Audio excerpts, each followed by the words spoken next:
koi bagus, sama-sama bagusnya, induknya bagus, jantannya bagus, anaknya gak bagus. Jadi nasib lagi nasib.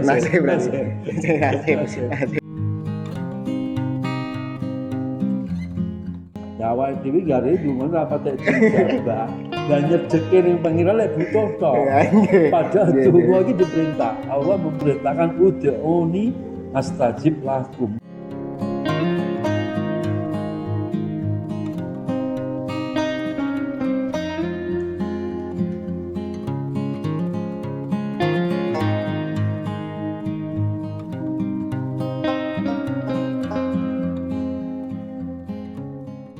Assalamualaikum warahmatullahi wabarakatuh. Halo sahabat umat. Nah, alhamdulillah kali ini kita bisa benar-benar membuat video dan insya Allah nanti inspiratif bagi para pengusaha bisnismen atau yang mau beranjak ke dunia bisnis. Kali ini untuk video pertama kita akan meliput salah satu sosok kiai karismatik, salah satu pengasuh pondok pesantren di Kota Blitar. Siapa beliau? Beliau menikah adalah Romo Yai Mokhtar Lubis. Sugeng siang Romo. Ya alhamdulillah kula saged sowan nggih sepindah silaturahim nomor kalihipun kawula saya itu mau belajar tentang bisnis. Jadi kita sharing tentang bisnis misalnya. Di sisi agama panjenengan kiai dan mempunyai pondok yang besar, kok bisa punya bisnis yang juga termasuk besar. Jadi beliau punya bisnis yang termasuk besar di bidang perikanan maupun bidang media, sound system, videografi ngoten nggih Gus. Kok bisa ngoten kok bisa. Padahal di dalam pondok pesantren ngoten.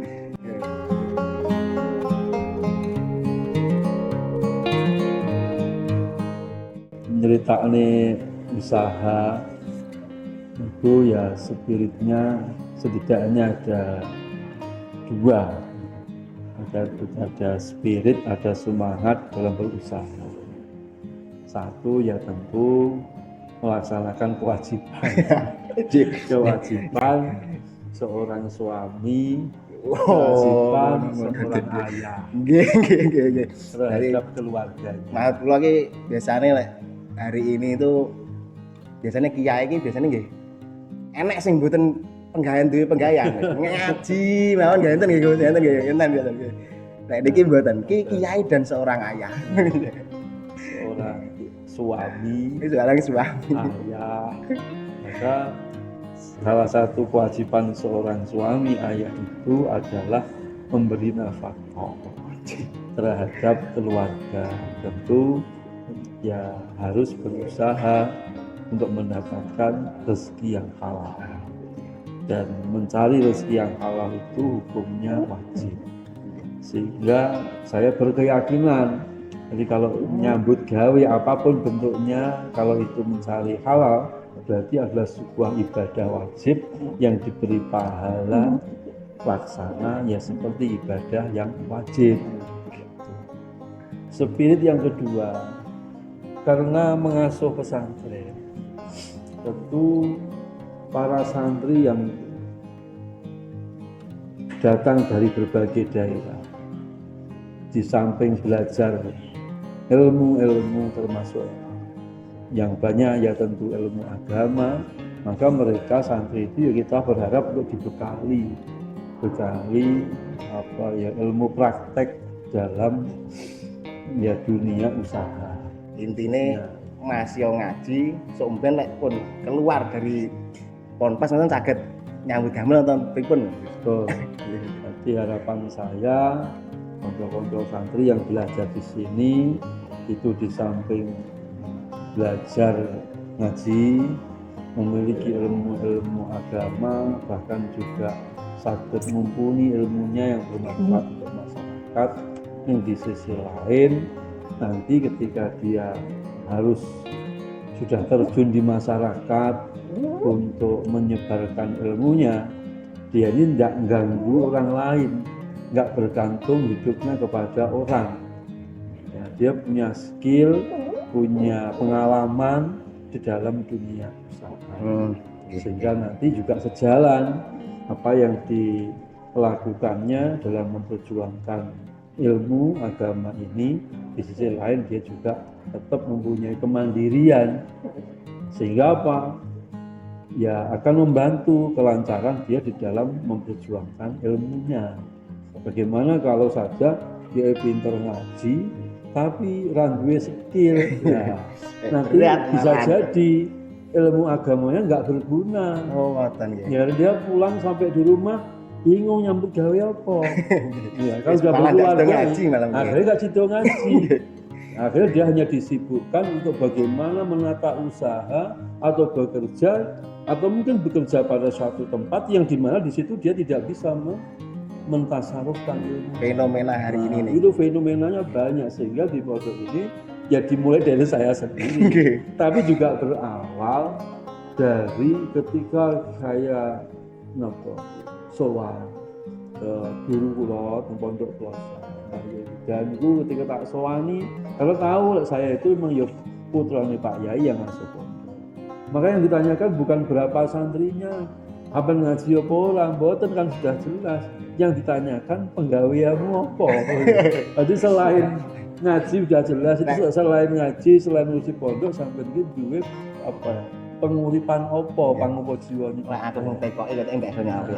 Kelakepan. Ya opo yang bikin. Sehingga dari situ ya alhamdulillah memang sudah terwariskan spirit yang bergawe Mbak Mahisa itu memang dari orang tua juga.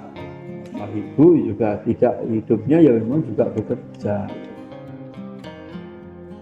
Sehingga saya pun ya alhamdulillah ya samping di pondok, organisasi ini juga masih bisa memiliki semacam unit usaha. Ngapunten iki kemarin niku kula lihat postingan dari Bumi Koi. Kula nggih mengikuti to kan. Postingan dari Bumi Koi itu kemarin juara-juara gitu, memang itu berkat koi yang berkualitas atau berkat doa-doa dungane sing ngopeni yai ya ta. Sing ngopeni yai doane mesti mandi. Ya doa satu kewajiban karena kita diperintahkan ud'uni astajib lakum. Jadi kita doa itu bukan karena hanya butuh. Jadi kita doa itu karena menghambakan diri kepada Allah. Ya awal dhewe gare ndonga apa tek dijabah. Lah nyedeke ning pangeran lek butuh to. Padahal donga iki diperintah. Allah memerintahkan ud'uni astajib lakum. Kan tidak ada lek butuh ndonga kan enggak ada. Bahkan napa niku dalam Al-Fatihah iyyaka na'budu wa iyyaka nasta'in. Doa dan usaha ya memang satu paket, ya satu paket.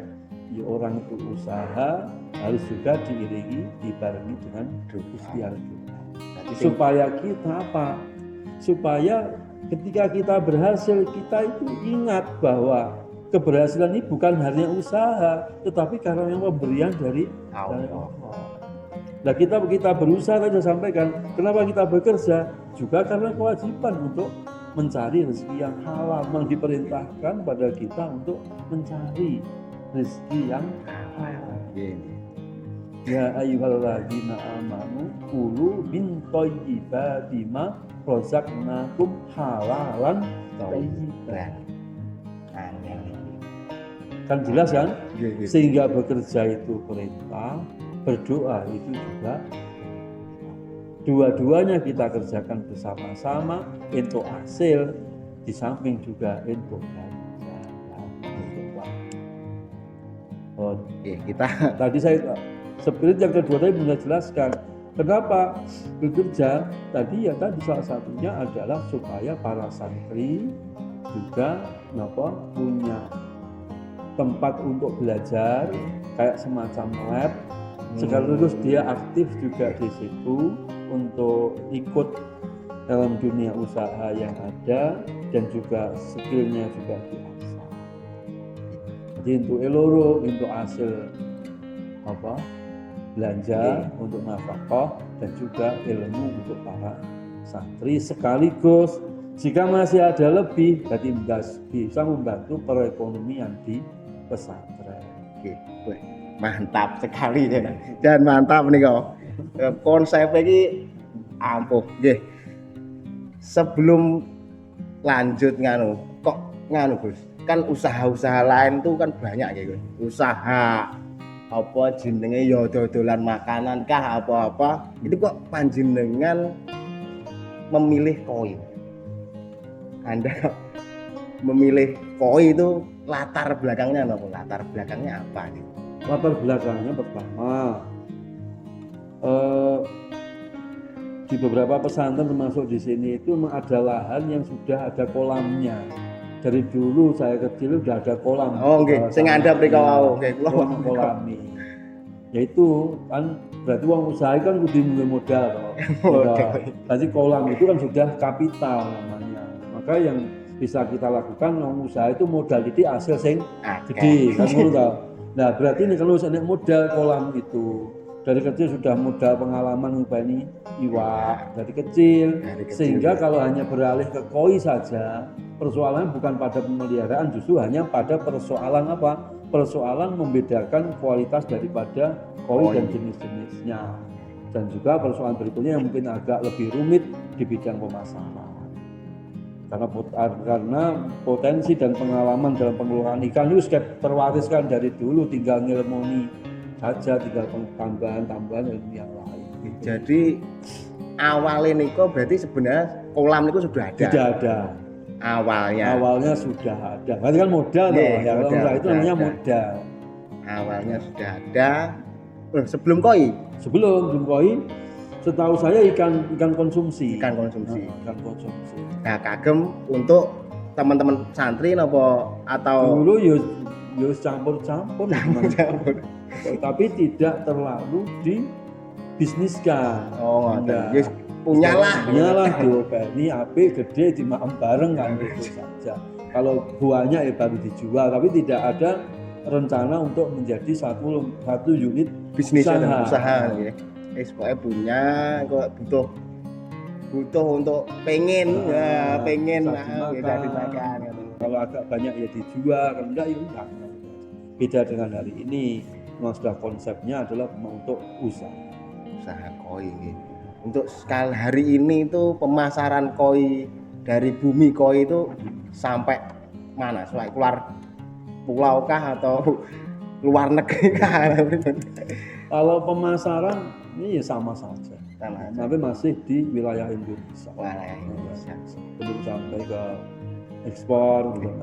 Tapi di wilayah Indonesia itu pasarnya sudah cukup bagus. Walaupun mungkin hari-hari ini ada pergeseran daripada konsumen, karena konsumennya masih tetap tidak terlalu banyak peningkatan, jenis koinya jumlahnya meningkat. Nah, penggemar koi di kota-kota besar itu dulu ya koi sementing koi wes seneng, sekarang udah enggak. Mereka sudah tidak mau koi yang tidak berkualitas.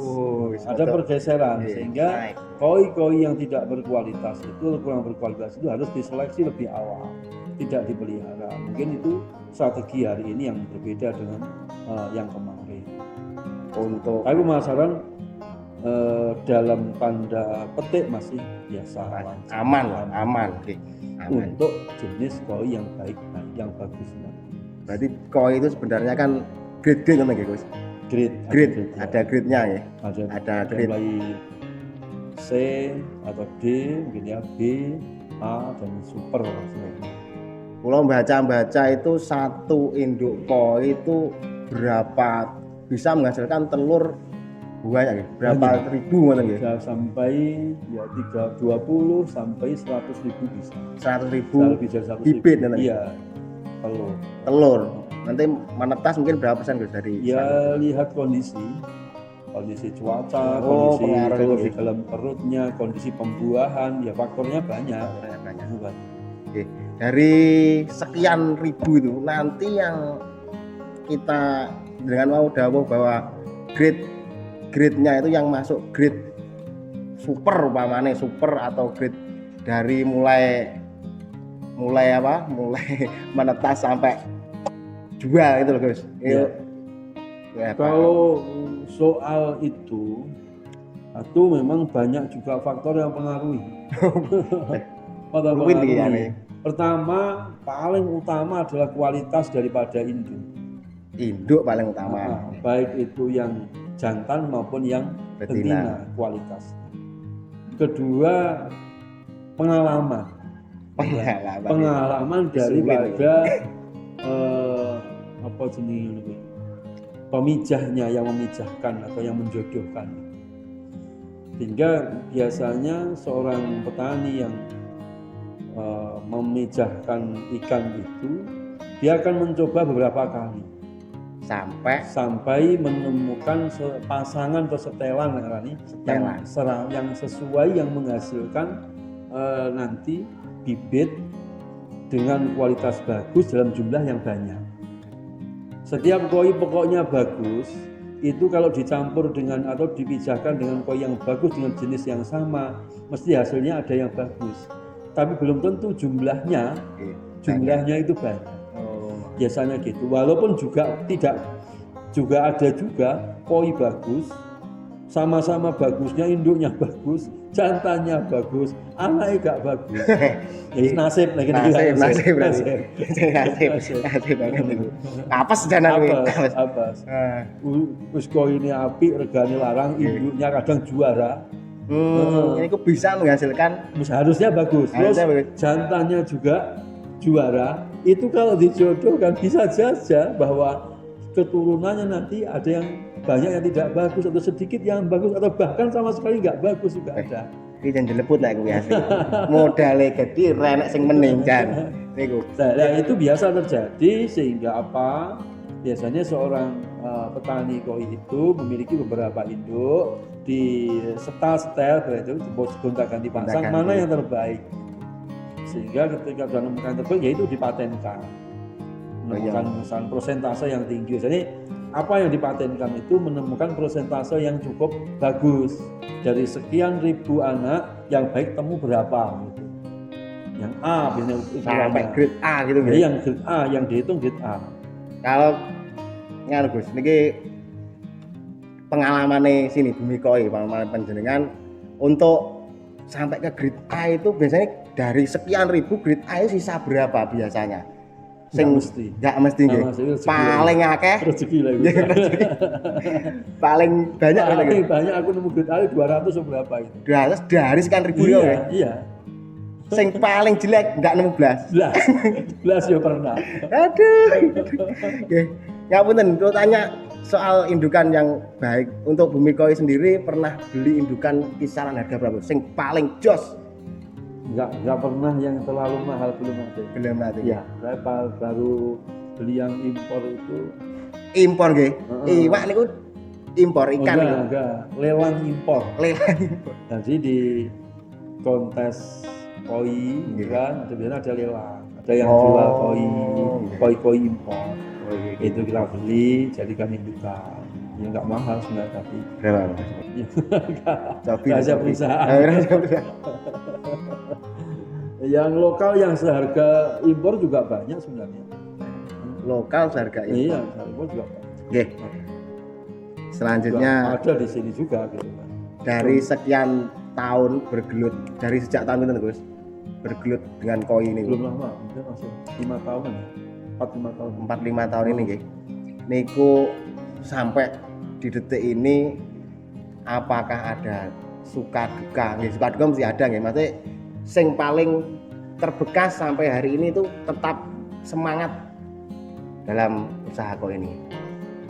Di cerita mungkin ke teman-teman lek nemoni model niki berarti jangan dilakukan ngoten. Tips bagi peternak muda, peternak ya. Sekarang kan koi lagi booming nggih. peternak. Banyak yang pengen jadi peternak koi. Tipsnya. Ya, satu, koi itu harus ada rasa senang, Rasa suka. rasa hati petani koi seperti saya. Di samping sebagai petani tapi juga penghobi, penikmat, Penikmat koi. Jadi jiwa dan raga menjiwai di koi. Sehingga pun ikan koi yang kita pelihara itu tidak sekedar seperti barang mati, ya barang hidup yang juga harus mendapatkan sentuhan yang layaknya diperhewankan. diperhewankan. Nanti kita mempertahankan itu ya kita memelihara itu ya memang sudah satu kesenangan tersendiri. Seneng dhisik, jadi urung didol apa iki wis entuk bati rupa seneng.